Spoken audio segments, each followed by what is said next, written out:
네, 오늘의 정치권 이슈 짚어보겠습니다. 국민의힘 박정아 의원, 민주당 양이원영 의원 나오셨습니다. 어서 오십시오. 네, 안녕하십니까.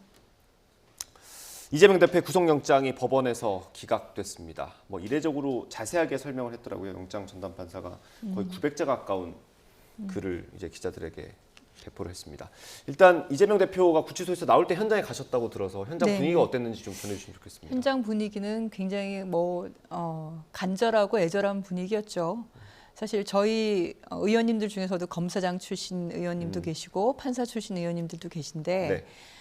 구속영장을 청구한 것들 다 읽어봐도 직접적인 증거가 없기 때문에 그리고 방어권 차원에서 이거는 기각될 게 분명한데 과연 이 정부에서 지금 법무부 장관도 그렇고 이 사법 정의가 제대로 지켜줄 수 있을까 그런 걱정을 많이 했습니다. 네. 예, 그래서 비를 맞으면서 많은 지지자분들이 거기를 대기하고 있었고 저희 의원들도 수십 명 정도가 있었죠.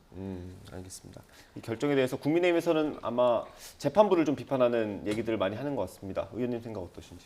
일단은 결과가 나왔으니까 수용을 해야겠죠. 수용을 해야겠지만은 쉽게 납득하기는 쉽지 않은 상황이고 지금 이제 오전에 민주당 쪽 반응이나 이런 거 보면 벌써 대통령의 사과나 장관의 그 인사 문제 이런 것까지도 나오고 마치 구속이 안 된 걸 가지고 최종적으로 대법원에서 무죄가 확정된 것처럼 얘기를 하고 있어요. 그래서 이런 혼돈을 또 야기한 이 영장실질심사가 결국에 이런 혼돈을 또 야기한 셈이 돼서 굉장히 유감스럽게 생각합니다. 그런데 이제 시작이라는 생각이 우선 들고요. 그다음에 이게 1심, 2심, 3심이 다 나올 때까지 우리나라 대한민국의 정치가 또 여전히 굉장히 혼란스럽게 가겠구나. 또 하나는 민생 걱정해야 됩니다만은 그 야당이 저 안에서 또 그 안에서 그동안 요 며칠 동안 보여줬던 그 내홍이 좀 더 다른 양상으로 더 크게 번질 것 같아서 또 그 또한 민생을 생각하는 국정 그다음에 정치가 올바른 방향으로 가기에는 또 다른 걸림돌이 또 하나 생겼구나 이런 안타까움이 생겼습니다. 알겠습니다. 결과가 나오고 나서 오늘 양당이 의원총회를 했고요. 민주당에서는 의원총회에서 어떤 결의 같은 게 있었던 것 같아요. 어떤 내용이었습니까? 네. 이재명 대표의 구속영장 청구 자체가 정치 검찰을 이용한, 그러니까 어떻게 보면 검찰이라는 것은 국민의 범죄 수사를 하기 위한 것인데 사적인 권한 남용이 아니냐, 정적 제거를 위한 것이었다라는 것이 이번 구속영장 기각을 통해서 그리고 또 이례적으로 900자 가까이 나온 그 내용들을 보면 이게 무리한 정치 검찰의 수사였다는 것이 보여지고 또 그걸 체포동의안을 국회에 와서 일일이 피의 사실 공표죄를 저지르면서까지 이렇게 범죄자 취급을 하면서 이렇게 낭독을 한 사람이 장관이지 않습니까? 다름이 아니라 검사가 아니라 그러면 대통령의 지시가 없고서야 장관이 그렇게 할 수가 없는 거죠. 그러니 저희는 윤석열 대통령의 사과를 요구한 거고 정치적 중립성 위반뿐만이 아니라 피의 사실 공표 그리고 그동안 문제가 됐던 시행령 본 법을 위반하는 시행령을 만든 걸로 고쳐서 이제 수사권을 다시 회복하는 그렇죠. 그런 일들. 그 한두 가지가 아니었죠. 그렇게 한 장관을 파면을 해야 된다라는 게 저희가 요구였습니다. 근데 이런 얘기들을 드리면 아니 아까 말씀하신 것처럼 재판에서 무죄가 난 게 아닌데라고 말씀하시지 않습니까? 근데 국민 여러분 보시면 아시겠지만 400여 건의 압수수색이에요. 그리고 2년 가까운 수사였습니다. 수백 명의 검사와 수사관들이 투입된 것이었습니다. 도대체 어떤 범죄 혐의가 있길래 그랬던 겁니까? 근데 이 내용을 보시면 명확하게 나와 있어요. 직접 증거 자체는 부족하다. 그러니까 법리적 측면에서 반박하고 있는 피의자 방어권이 배척될 정도로 이른다고 단정하기 어렵다 이렇게 얘기한 거고 그리고 증거인멸의 염려가 없다고 얘기했고 부적절한 개입을 의심할 만한 정황들이 있다고 검사들이 주장을 하지만 단정할 만한 자료는 없다. 1,800쪽을 냈다고 하는데 직접적 증거가 하나도 없다는 거예요. 그러니까 소설이라고 이거 얘기하는 거죠. 1,800쪽짜리 소설을 그분들이 어떻게 보면 이 수사에 투입되지 않았으면 우리나라 지금 곳곳에 발생하고 있는 범죄인들을 잡아서 역할을 해야 될 그런 분들인데 어떻게 이 정적 제거용으로 이렇게 쓸 수가 있는지를 이 구속영장 기각 내용을 봐도 저희가 명확하게 볼 수 있지 않을까 생각합니다. 기각 사유에 대해서 해석을 해주셨습니다. 해석을 맞불을 해주셔야 될 것 같습니다. 그 기각 사유를 보면은 일단 위증 교사에 대해서는 인정이 된다는 거 아니에요. 예, 위증 교사 소명이 된다. 했다는 예. 거 아니에요.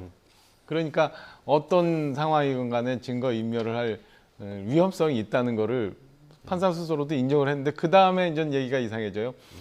백현동 건에 대해서 상당한 의심이 있으나 뭐 좀 더 그 방어권 차원에서 네. 소명할 부분이 있다. 직접 증거가 애매하다. 그다음에 쌍방울 대북 송금과 관련해 갖고 다툼의 여지가 있다. 뭐 이런 건데 결국에 돌아서 쉽게 얘기하면은 증거가 이미 다 확보가 됐고 그다음에 더 이상 그 인멸할 가능성이 야당 대표이기 때문에 별로 없어서 네. 구속까지는 할 필요 없다라는 거잖아요. 그러니까 이거를 역으로 해석하고 호도해서 마치 무죄인 것처럼 얘기하는 게 저는 또 이 법원의 판단으로 인해서 우리 정치가 또 한번 혼돈 속으로 가는 것 같다라는 생각이 들 수밖에 없어요. 그러니까 결과적으로 보면은 그동안 뭐 재판 사법 방해, 네. 그다음에 뭐 그 증거 인멸에 대한 여러 가지 의혹들, 그리고 최근에 있었던 이재명 대표의 단식 뭐 등등등, 그리고 오늘 재판부가 또 얘기했던 것처럼 야당 대표이기 때문에 네. 증거 인멸까지는 하지 않을 거라고 믿고 싶다라는 얘기는 결국에는 지금까지 있었던 많은 것들이 결국엔 이런 방탄을 위해서 했었던 거고 지금까지는 이재명 대표가 최소한 구속되고 싶지 않다라는 전략은 성공했다라고 네. 평가할 수 있어요. 그러면 앞으로는 재판이 계속 진행될 텐데 그 사이에 얼마나 많은 주의 주장이 있을 거고 이에 따라서 또 혼돈이 있을 건가? 제가 볼 때는 좀 아득한 생각이 좀 듭니다. 네. 알겠습니다. 저는 그 해석에 대해서 추가로 좀 말씀을 드리면 위증교사 혐의는 소명되는 것으로 보인다, 이걸 가지고 주장을 하시는 것 같은데 네. 검찰이 그렇게 소명을 하고 있다는 얘기예요. 근데 그 소명에 직접적인 증거가 없다는 거죠. 그거는 이제 1800조 그 전체를 다 봤을 때 직접적 증거 자체는 부족한 현 시점에서라고 얘기를 하는 겁니다. 증거 하나 내놓지 못하면서 어떻게 구속영장을 이렇게 남발할 수가 있습니까? 근데 그 제1야당의 대표에 대해서도 이렇게 함부로 하는데 일반 시민들에 대해서 만약에 검찰에 밑보였으면 도대체 어떻게 행동을 했을까? 그게 눈에 선이 보여서 이런 수사 권력, 기소 권력을 사유화시키는 이런 문제를 더 이상 일으키지 않기 위해서라도 우리가 검찰 개혁은 반드시 해야겠다는 게 이번 사건을 예. 통해서도 우리가 알 수 있는 게 아닐까 생각이 예, 듭니다. 의원님, 잠시만요. 이 기각 사유가 해석이 될 수 있는 부분이 있고 아닌 부분이 있는데 이걸 좀 제가 설명을 해드리는 게 좋을 것 같습니다. 일단 위증교사 혐의는 소명이 되는 것으로 보인다라고 명시가 되어 있습니다. 위증교사 혐의는 소명이 되는 걸로 보인다. 그리고 백현동 개발 사업의 경우에는 피의자의 지위, 관련 결제 문건, 관련자들의 진술 등을 종합할 때 관여가 있었다고 볼 만한 상당한 의심이 들긴 하지만 직접 증거 자체는 부족하다라고 판단을 했고요. 그리고 대북송금 같은 경우는 피의자의 인식이나 공모 여부, 관여 정도 등에 관하여 다툼의 여지가 있다고 보인다. 그러니까 전체적으로 보면 세 가지 혐의가 있지 않았습니까? 위증교사 혐의는 일단 소명이 된다고 본 거고요.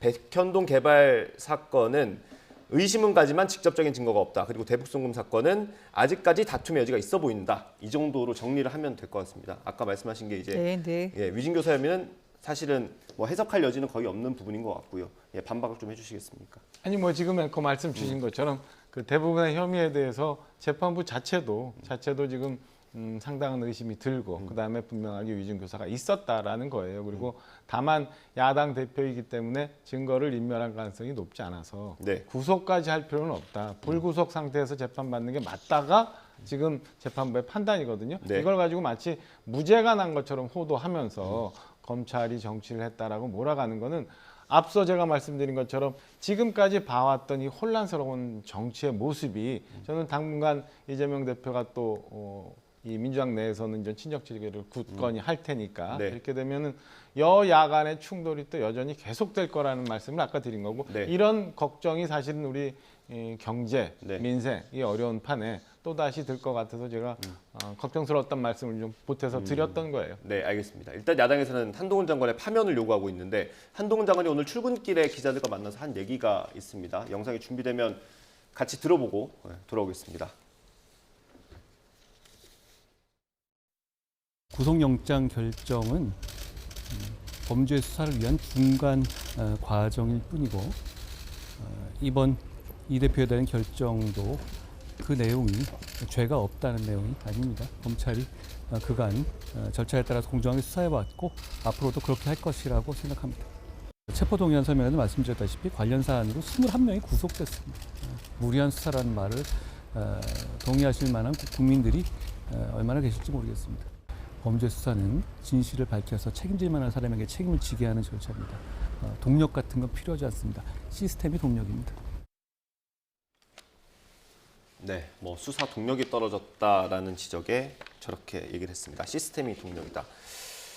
민주당에서 지금 파면을 요구한 건 그 다음 절차까지 감안을 한 겁니까? 뭐 해임 건의안이나 탄핵까지 얘기가 나오고 있는데. 파면을 요구해서 거기에 적절한 조치가 있지 않는다면은 그 말에 대한 저희가 책임을 져야겠죠. 그 다음 단계에 행동을 하지 않고 그냥 멈춘다는 거는 뭐 저 개인으로는 그런 의견을 가지고 있습니다. 그 당 파면을 차원에서는 네네. 당 차원에서는 어떻게 할 건지를 아직 얘기한 적은 없기 때문에 제 개인적인 의견입니다. 그 오늘 의원총회에서는 뭐 구체적으로 앞으로 네네, 플랜이 그러진 논의되지 않고. 않았고요. 네네. 알겠습니다. 그러니까 결과적으로 제가 말씀드린 것처럼 지금 이 이재명 대표의 사법 리스크로 인하여 우리 정치가 다 볼모가 잡혀 있는 거고 네. 오늘 전 구속영장이 기각된 것을 마치 무죄인 것처럼 해석을 하고 국민들을 호도하면서 또 다시 정치 싸움으로 가고 있는 거예요. 그러니까 한동훈 장관이 지금 얘기한 것처럼 이 건이 과정이고 네. 아직 재판부의 판단이 나온 건 아니기 때문에 지켜봐야 되는 거고. 그러니까 우리가 지금 국회 정치인들이 해야 될 일은 이재명 대표는 그러면 사법의 영향으로 넘겨서 그건 재판대로 진행이 되고 나머지 거를 논의해야 되는데 예. 또다시 지금 정기국회 열려 있습니다마는 또 한동훈 장관 파면, 대통령의 사과 이런 정치적인 구호들이 또 난무하는 거잖아요. 그럼 민생 언제 돌봐요? 저는 이재명 대표가 이렇게 됨에 따라서 아까 말씀드린 것처럼 우리 정치는 또 정쟁의 늪으로 빠져 들어가고 민주당은 그 구속영장 기각이라는 아주 달콤한 사탕의 유혹에 빠져서 또 늪으로 가는 것 아닌가라는 생각이 듭니다. 그러니까 네. 오늘 영장 기각이 나오기 요 며칠 전 민주당이 보여줬던 여러 가지 행태들이 네. 또 다른 모습으로 좀 더 과격한 모습으로 저는 당분간 민주당을 휘 감을 것 같다는 생각이 듭니다. 그렇다면 국회 내에서 정상적인 논의나 예. 아니면 국민들을 생각하는 정치가 과연 될 수 있을까? 그냥 또다시 여야 간에 싸우는 정쟁의 모습들이 또 여전히 계속될 것 같다라는 우려가 계속 머릿속을 맴맴 도는 거죠. 예, 그 앞으로 과정이 자꾸 궁금해가지고 여쭤보게 되는데 혹시 그 당내 그 친명계 의원님들끼리는 어떤 공감대가 있긴 합니까? 다음 절차에 대해서? 그 전에 하신 말씀에 대해서 제가 좀 의견을 드리고 싶은데요. 네네. 이게 칼 찌른 사람이 공격을 해놓고는 방어하는 사람에게 너 왜 방어하느라고 그렇게 시끄럽냐? 이렇게 얘기하는 것 같습니다. 제가 말씀을 드린 것처럼 아니 2년 가까운 수사를 하고 400여 건의 압수수색을 했는데 직접 증거 하나 찾지 못한 그런 수사를 가지고 구속영장까지 청구하는 그것도 네. 비회기 때에 영장 청구를 하면은 가겠다고 말했는데 굳이 회기 때에 청구를 해서 그걸 가결 투표까지 붙이게 만드는 그런 정치적 행동을 하는 검찰 또 그것을 대변하면서 마치 피의 사실을 범죄 사실인 것처럼 기정사실화돼서 그냥 유죄가 된 것처럼 재판이 끝난 것처럼 그 국회에서 네. 전국에 생중계되는 데에서 일일이 사람 이름까지 다 거명하면서 피의 사실 공표를 하고 있지 않습니까? 그러니까 검사가 법을 어기는 게 너무나 쉬워요. 그리고 국회를 무시하는 것도 너무나 당연한 거고 그런 식으로 인권을 무시하고 이런 국민의 대표인 국회에도 이렇게 공격하고 무시하고 하는데 일반 국민들에게는 오죽할까 싶은 거죠. 근데 이런 문제를 그냥 덮고 가자고요. 그러니까 같은 국회에 있는 분들이 국회를 무시하는 행정부에 대해서는 사실 입법부로서의 자기 권한을 지켜야 되는 겁니다. 왜냐하면 우리는 국민을 대표하는 사람들이에요. 국민을 대표하는 사람들에 대해서 장관이 국회에서 그렇게 함부로 하는데 그거를 그렇게 보고 있으면 아무 문제 없다고 얘기를 하십니까? 그리고 한동훈 장관에 대한 것은 뭐 저는 개인적으로 피의사실 공표에 대해서 고발도 해야 되고 탄핵거리도 된다고 생각을 하고요. 뿐만이 아니라 체포동의안을 설명을 하면서 그냥 객관적인 내용을 얘기하는 동의안을 설명하는 것이 아니라 민주당의 저희 당에 대해서 이렇게 훈수를 두고 정치적인 발언을 하지 않습니까? 네. 그게 어떻게 행정부의 장관입니까? 그건 역시 장관으로서의 국무위원으로서의 그 정치적 중립성을 위반한 것이고 네. 그리고 아까 제가 시행령 정치 말씀드린 것처럼 그래서 의원님들 사이에는 한동훈 장관은 이미 탄핵 사유가 차고 넘쳤다라고 네. 얘기를 하고 있습니다. 알겠습니다. 예. 이 정도로 정리를 한번 해볼 수 있을 것 같아요. 그 제1야당의 대표가 구속영장 실질 심사를 받는 것 자체가 처음이고요. 그러면 정치사에 엄청난 사건 아니겠습니까? 이 정도의 카드를 던질 정도라면 뭔가 확실했어야 되는데 일단 재판부의 판단은 기각이었습니다. 그러면 장관으로서 정치적인 책임을 질 수 있는 거 아니냐 이런 비판이 있을 수 있을 것 같습니다. 본안 재판이 아니잖아요. 본안 재판이 아니기 때문에 저는 그걸 가지고 뭐 장관을 파면해야 된다라고 얘기하는 거는 아까 말씀드린 것처럼 지나친 정쟁화다라는 말씀을 드리고요. 우리 양혜원 의원님이 몇 가지 말씀 주셨으니까 칼찌른 쪽에서 방어하는 쪽에 대해서 뭐라고 얘기한다는 거는 잘못된 인식이신 거예요. 네, 뭐 그러니까 흉기라고 표현하는 게 더 적합할 것 같습니다. 흉기도 있지만 지금 이재명 대표가 안고 있는 혐의에 대한 수사 시작은 이 이전 정부에서 시작이에요. 그때 논란이 됐고 그때 시작이 됐었던 거예요. 그러니까 그리고 지금 그 이재명 대표가 수사를 받고 있는 거는 검찰로부터 수사를 받고 있는 거지 네. 국민의힘이라는 여당으로부터 받는 게 아니에요. 체포동의안도 행정부에서 넘어온 거지. 그러니까 칼찌른 세력이면서 정부 여당을 같이 묶어서 말씀하시는 거는 좀 잘못된 인식이라 좀 유감스럽다는 말씀을 드리고 앞서 그 400여 회의 압수수색은 제가 몇 번 말씀드렸지만 그 카드 막 썼잖아요. 법인카드. 네. 법인카드 막 쓰다 보니까 150군데 식당을 갔었다면서요. 그럼 당연히 그럼 숫자가 늘어날 수밖에. 네. 그걸 가지고 마치 엄청나게 수사를 한 것처럼 호도할 일은 아니다. 그리고 네. 2년여 동안 수사를 했다고 했는데 진작에 그렇게 당당했다면 미리 검찰 가서 수사를 좀 당당하게 받으시지. 우리 다 기억하잖아요. 두 번의 검찰 수사 대표적인 거 보면 가서 5쪽짜리인가요? 진술서를 내고 네. 그다음에 나 그냥 6시에 나갈게라고 하면서 검찰 수사에 사실은 협조 안 한 거잖아요. 네. 이번도 사실은 마찬가지예요. 그리고 이제 그러니까 그동안 검찰 수사에 적극적으로 당당하게 임했다면 지금 같은 상황은 안 왔을 거다라는 말씀드리고 네. 비회기에 청구를 하지라는 게 이제 연관된 얘기인데 비회기의 청구가 검찰 수사가 마무리가 되지 않았는데 당사자에 대해서 검찰 수사가 마무리가 되지 않았는데 비회기에 청구해라. 라고 요구하는 것도 사법에서 진행되고 있는 시스템을 너무 야당에서 몰아가면서 주장하고 있는 것 아닌가라는 생각이 들어서 지금 말씀 주신 거에 대해서는 제가 볼 때는 또 너무 지나치게 민주당 쪽 입장에서만 말씀하시는 건 네. 아닌가라는 생각이 듭니다. 지금 그래서 이제 정리하실 여당과 부분. 대통령실이 분리되어 있으니까 지금 국민들 중에서는 그렇게 알고 있는 사람들은 없는 것 같고요. 네. 특히나 뭐 장관이 검사와 똑같이 행동하는 걸 보면서 도대체 장관인가 아니면 검사인가 거기가 재판부도 아닌데 그러니까 말씀하신 것처럼 재판이 열리지도 않았고 기소도 안 된 상태에서 국회에 와서 그렇게 피의사실 공표를 공공연하게 진행하는 걸 보면서 그걸 국민들이 다 봤다는 거죠. 그리고 검찰 수사권에 대해서는 저희가 계속 변호인들이 참석을 해서 얘기한 것이 네. 제시하는 증거가 하나도 없다는 거예요. 다 소설밖에 없는 거고 할 수 있는 얘기가 없다는 것을 그때도 얘기를 했던 겁니다. 그리고 단식 중이었기 때문에 또 이제 조정을 했던 것이지 그것을 수사를 제대로 받지 않았다 이렇게 말씀하시는 건 좀 적절하지 않은 네. 것 같고요. 게다가 비회기라고 얘기하는 거는 저희가 12월 9일이면 정기국회가 끝나기 때문에 그 이후에도 비회기 기간이 있다라고 여러 가지 옵션을 제안을 했던 겁니다. 그리고 검찰 수사 자체가 시간 끌기용이었고 망신주기였다. 실제로 조사한 내용이 자체가 거의 없다는 것이 또 밝혀지고 있지 않습니까? 알겠습니다. 예. 일단 이재명 대표의 혐의에 대한 건은 재판이 지금 진행 중이잖아요. 예. 공직선거법 관련해서는 재판이 진행 중이고 이제 대장동 관련해 갖고 연기가 됐습니다만 네. 이제 단식 이후에 건강이 회복이 되면 이제 진행이 될 거고. 그러니까 저는 그 판결 부분을 지켜보면 될 듯 싶어요. 그게 네. 이제 검찰이 무리한 수사였는지 아니면 정말 혐의가 있었는지에 대해서는 사법부에서 판단할 거니까 놔두고 제가 보면은 한동훈 장관이 당일날 했던 거에 대해서는 법무장관으로서 당연히 해야 되는 일이었다고 생각을 합니다. 체포동의안 설명. 그렇죠. 그거는 의장도 말씀하신 것처럼 체포동의안이 왜 필요한지에 대해서 의원들한테 설명을 해야 의원들이 본인이 선서했던 것처럼 양심에 따라서 의장님이 그렇게 말씀하진 않으셨어요. 말씀 듣고 네, 기회 네, 드릴게요. 네. 양심에 따라서 예.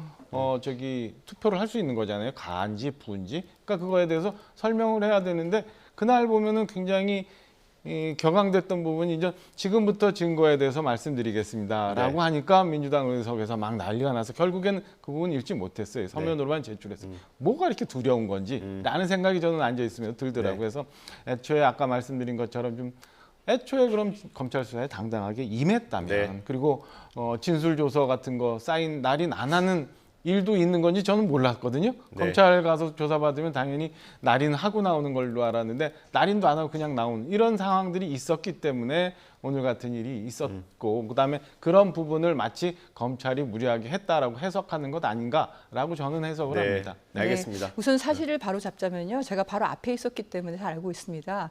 그 설명을 하겠다, 체포가 필요한 부분 설명하겠다는 건 한동훈 장관의 발언이었고 그 김진표 의장님께서는 이제 소란스럽게 하지 말자고 얘기한 것 이외에 피의사실 공표에 대해서 저희가 강력하게 항의를 하니까 피의사실 공표 부분이 문제가 될 수 있으니 줄여달라, 요약해달라라고 말씀을 하신 겁니다. 의장께서는 앞에서 그렇게 말씀하셨어요. 그리고 우리가 그러니까 장관으로서 그리고 해야 될 의무다. 우리가 그러니까 체포 동의안을 설명하는 것과 피의사실 공표라는 것은 다른 얘기입니다. 그래서 의장님께서는 피의사실 공표에 문제가 될 수 있으니 체포 동의안은 간단하게 그 필요성에 대한 요약만 하길 바란다고 말씀을 하셨고요. 네, 알겠습니다. 그리고 증거안을 얘기를 하면서부터 중단된 것이 아니라 증거 얘기를 본격적으로 했고 사람 이름을 직접 검명을 했습니다. 지금 재판이 끝나서 그 사람이 범죄자인 것이 확실시된 게 아닌 상태에서 사람 이름을 검명을 하면서 그렇게 공개적으로 하는 것은 분명히 피의사실 공표죄에 해당되는 네. 것이고요. 그걸 법을 다루는 입법기관인 국회에서 그런 걸 무시해서는 안 되지 않겠습니까? 알겠습니다. 예, 그 정도 하고요. 일단 민주당에서는 한동훈 장관의 파면을 요구한 상태입니다. 그 다음 절차가 또 어떻게 될지 국회에서 한동안 또 시끄러워질 수 있을 것 같고요. 민주당 내 얘기를 좀 해보겠습니다. 또 비명 의원들의 목소리를 저희가 영상으로 준비했거든요. 준비가 될까요? 네, 정청래 최고위원 그리고 이원욱 의원의 라디오 인터뷰까지 들어보겠습니다. 검찰과 한통속이 되어 이재명 대표의 구속을 열망했던 민주당 가결파 의원들도 참여하고 속죄해야 할 것입니다. 당원과 지지자 국민들에게 피멍들게 했던 자해 행위에 대해 통렬한 반성과 사과를 요구합니다. 그리고 반드시 외상값은 계산해야 할 것입니다. 그것까지는 모르겠지만요. 예. 어쨌든 이번에 가결한 의원들 덕분에 민주당은 방탄 프레임에서 벗어날 수 있었습니다. 그렇죠? 그러면 그 방탄 프레임에서 만약에 벗어나지 못했다면은 이게 뭐 계속해서 내년 총선까지 끝까지 물고 늘어질 문제인데 그거에서 벗어나게 하는데 아주 공이 크거든요.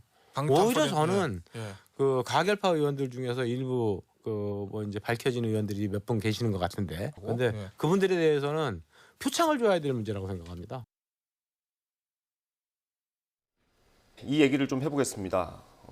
정청래 최고위원은 외상값을 계산해야 된다고 하는데 어떻습니까? 갚아야 됩니까? 네. 최고위에서 입장을 낼 때 그 가결 행위는 해당 행위다라고 단정을 했기 때문에 거기에 맞는 어떤 조치는 필요하겠죠. 그렇다고 해서 누가 가결을 했냐 이렇게 색출하는 그런 것은 전 적절하지 않다고 생각합니다. 실제로 본인이 적극적으로 이제 의견 내지 않는 이상, 근데 그걸 적극적으로 의견을 내시고 입장을 밝히신 분들에 대해서는 어떻게 할 건지는 얘기를 해봐야 될 것 같고요. 이번에 새로 이제 대신 홍익표 원내대표께서는 윤리심판원으로 넘겨서 거기서 판단할 수 있도록 하겠다라는 게 기본 입장이어서 그게 공식적으로 언급이 됐습니까? 언급이 아마 되지 않았나요? 의원총회에서 네네. 그런 얘기를 했나 보네요. 그럼 윤리심판원에 맡기겠다. 그러면 이게 윤리심판원 절차가 국민의힘 같은 경우는 그 윤리위가 가동이 되면 일단 징계를 하도록 돼 있잖아요. 민주당도 비슷한가요? 어떻습니까? 거기는 상황에 따라 다를 거라고 생각합니다. 그래요? 알겠습니다. 앞으로 정치적 책임은 져야 되는 게 아니냐라는 정치적 얘기를 하고 있습니다. 그 정치적 책임의 수위나 그 내용에 대해서는 얘기가 되겠죠. 어떤 식으로 의원님도 그 정도는 필요하다고 보시는 거고요. 네네, 그렇죠. 뭐 색출하고 이렇게 가는 거는 맞지 않다고 생각하고요. 하지만 드러나고 스스로가 그렇게 말씀하시는 분들 같은 경우는 우리가 어쨌든 해당 행위라고 단정을 하지 않았으면 모를까. 네. 해당 행위라고 최고위 차원에서 단정을 하지 않았습니까? 입장문을 발표를 했기 때문에 거기에 해당하는 어쨌든 뭔가의 조치는 해야 되지 않을까라고 생각을 합니다. 근데 그 가결표를 던졌다고 선언한 사람과 선언하지 않은 사람의 차이는 선언함으로써 내가 정치적 이득을 보겠다는 의도가 있었다고 보시는 겁니까? 그거는 알 수가 없는 거죠. 예, 예. 그 뭐 아주 세부적인 여러 얘기들이 많이 있긴 한데 여기서 다 말씀드리기는 좀 그렇고요. 어쨌든 저희가 그 전에 의총을 여러 차례 열면서 이게 가결로 가게 되면 우리가 이제 불체포 특권을 포기하겠다고 말한 것은 아까도 설명드린 것처럼 비회기 기간, 그러니까 불체포 특권을 계속 유지하기 위해서 회기를 계속 늘리는 작업을 하지 않겠다라는 네. 설명이었고 또 가결이 되면 그 자체가 당에 분란이 온다는 것을 모두가 동의하는 상황이었어요. 그런 상황에서 가결의 필요성을 얘기한 것도 아니었는데 그런데 이제 따로 그렇게 진행을 하신 거고 그리고 원내대표나 최고위나 모두 네. 다 이걸 우리가 당론으로 하진 않지만 어쨌든 투쟁 결의대회도 하고 그렇게 결의를 다 했던 거거든요. 부결로 하겠다고. 네. 그것에 대해서 다른 행동을 한 것에 대해서는 정치적 책임을 져야 된다라는 것이 현재까지 의견드린 걸로 알고 있습니다. 정청래 최고위원의 표현을 빌리면 일단 민주당은 외상값을 받는 쪽으로 방향을 잡은 것 같고요. 지금 의원님 보시기엔 뭐 표창을 줘야 됩니까? 외상값을 받아야 됩니까? 저는 그거는 그 민주당이 지금 시간이 지나니까 모순된 설명을 지금 하고 있는 거라고 봐요. 그러니까 여러 번 의총을 거쳤다고 하지만은 그게 만약에 해당 행위고 정말 잘못된 거라고 의견을 모았다면 당론으로 정했으면 되죠. 부결을 당론으로 정했으면 되는데 본인들이 해놨던 불체포 특권 포기 서약, 포기 약속, 네. 이재명 대표가 직접 또 본회의장에서 얘기했던 그 약속 때문에 어쩔 수 없이 당론으로 안 정하고 놔뒀던 거 아니에요. 그리고 의원들 개개인이 양심껏 투표하게 만들어 놓고 난 다음에 이제 와서 그걸 또 해당 행위라고 규정한다는 건 스스로 모순인 것 같아요. 지금 최고의 말씀을 양희원영 의원님이 주셨으니까 그건 저희가 확인이 아직 안 된 부분이지만 어제는 중진 의원 모임이라고 하면서 안민석 의원은 또 해당 행위가 아니라고 또 규정을 해요. 그래서 정확히 이제 아니라는 의견이 많다는 취지로 말씀하셨습니다. 그렇게 했죠. 예, 그래서 예. 그거를 그 징계하면 안 된다는 얘기를 또 해요. 그래서 이게 모순된 일들이 굉장히 많다라는 생각이 들어서 이 모순이 저는 그 순간순간을 모면하기 위해서 계속 스스로들 바뀌어가고 있는 것 아닌가 논리가 이런 좀 스스로 저도 이제 혼돈스러운 상황이고 좀 전에 설명 주시는 과정에 불체포 특권에 대해서도 회기를 중간에 끼워 넣어서 연장하지 않겠다는 뜻이지 비회 기간에는 적용이 되고 그렇지 않은 경우는 또 적용이 안 된다는 말씀인 건지 뭐 조금 혼란스러운 부분들이 있더라고요. 그래서 지금 이런 것들을 민주당 내에서 스스로 정리를 해줘야 국민들도 그 건에 대해서 보고 판단을 하지 않을까라는 예. 생각이 듭니다. 알겠습니다. 마지막으로 하나만 여쭤보겠습니다. 네. 지금 어쨌든 내분이 좀 밖으로 많이 표출이 됐는데 이걸 수습하는 방향이 그게 최선입니까? 어떤 게요? 그러니까 윤리심판원을 통해서 가결표를 던졌다고 말한 의원들에 대한 판단을 하도록 하는 게? 뭐 저는 색출 작업하고 막 이런 방식은 맞지 않다고 생각을 하는데요. 어쨌든 통합으로 가야 되지만 이미 벌어진 일에 대해서 어떤 식으로든 정리는 해야 되지 않겠습니까? 아무것도 없었던 것처럼 하고 갈 수는 없는 거죠. 그나마 결과가 구속영장 기각으로 나왔으니 망정이지 실제로 그렇게 그러니까 그런 법리적으로 그러니까 이렇게 정상적으로 굴러갈 것이라고 보지 않은 사람들이 상당수였거든요. 저희도 네. 그렇게 기대를 했던 거고 그걸 알고 있으면서도 그거를 가결표를 던져서 당대표를 그렇게 하게 만들었다는 것 자체가 여러 가지로 문제가 있다는 것은 공통된 인식인 걸로 알고 있습니다. 알겠습니다. 저희가 2분밖에 안 남아서요. 네네. 신원식 장관 후보자 얘기를 1분씩만 듣겠습니다. 죄송합니다. 시간 조절을 잘 못해가지고요. 지금 인사청문회가 진행이 되고 있죠. 근데 뭐 지명되고 나서 계속 유튜브 발언이 논란이 되고 있습니다. 뭐 어쨌든 군 출신이니까 전문성은 뭐 따져볼 필요도 없을 것 같긴 한데 그 발언들이 좀 너무 뉴라이트 사관에 근거한 거 아니냐라는 비판이 있습니다. 한 30-40초 정도 부탁드리겠습니다. 일단은 그 건에 대해서는 그 후보자가 여러 번 얘기를 좀 한 것 같아요. 제가 아는 것만 해도 뭐 야인 시절에 과한 표현이라 유감스럽다라는 얘기고 절대 쿠데타를 옹호하는 게 아니다. 그리고 품격 떨어지는 말을 한 데 대해서 사과를 한다. 그다음에 앞으로 좀 더 신중하겠다. 제가 볼 때는 과거에 있었던 일들은 누구든지 말실수라는 게 있을 수 있는데 그 네. 인식을 그대로 유지하느냐 안 하느냐가 이제 판단의 근거잖아요. 네. 저는 후보자가 이미 이 건에 대해서 이제 사과의 유감 표명을 했기 때문에 본인이 갖고 있는 국방부 장관 후보자로서의 전문성을 청문회에서 검증을 해보고 그 건에 대해서 우리 청문위원들이 판단하면 되는 거지 언제까지나 과거에 있었던 일들을 본인이 유감 표명하고 사과를 하는데도 문제를 삼는 거는 좀 지나친 것 아닌가라는 생각이 듭니다. 네. 마찬가지로 짧게 좀 부탁드리겠습니다. 네, 다른 분이었다면 이제 말 실수는 누구나 할 수 있죠. 네, 근데 국방부 장관입니다. 실제로 본인이 쿠데타를 할 수 있는 권한을 가진 사람이에요. 근데 쿠데타에 대해서 그런 인식을 가진 사람을 국방부 장관을 앉히는 게 맞겠습니까? 지금 당장의 장관 자리를 가기 위해서 그 말을 뒤집은 거라고 아니면 뒤집은 것인지 실제로 그런 생각을 하고 있는 것인지 뭐 부지불식간에 또는 공개적인 발언에서 이렇게 얘기를 한 건데 그걸 그렇게 사과한다고 없던 일처럼 될까요? 저는 국민의힘에서는 대체적으로 과거나 역사에 대해서 인정하지 않거나 아니면 이렇게 지우는 거나 이걸 너무 쉽게 하시는 것 같아요. 근데 국방부 장관 정도 되는 분이라면 다른 분도 아니고 그러면 이런 발언들은 굉장히 심각한 게 아닌가 생각이 들고요. 또 특히나 일본 식민지에 대해서 네. 또 뭐 대한제국이 그냥 존속했다고 해서 우리가 일제보다 행복했다고 확신할 수 있느냐. 일제 시대를 어떻게 보면 찬양하는 그런 네. 식의 발언이라든지 홍범도 장군에 대해서도 그렇게 처음으로 사실 그때는 해방이 되기 전에 돌아가신 분인데 네. 그거를 좌우의 색깔론으로 이렇게 입힌다든지 이런 분이 저는 국무위원으로서 과연 자격이 있는 건지 저는 의심스럽습니다. 알겠습니다. 오늘 인사청문회가 진행이 되고 있고요. 아마 그 자리에서 발언들에 대해서 하나하나 다 해명을 할 걸로 보입니다. 일단 오전 상황으로는 사과를 여러 차례 한 걸로 확인을 했습니다. 지켜보도록 하죠. 오늘 말씀 여기까지 듣겠습니다. 국민의힘 박정아 의원, 민주당 양이원영 의원과 함께했습니다. 수고하셨습니다. 네, 감사합니다.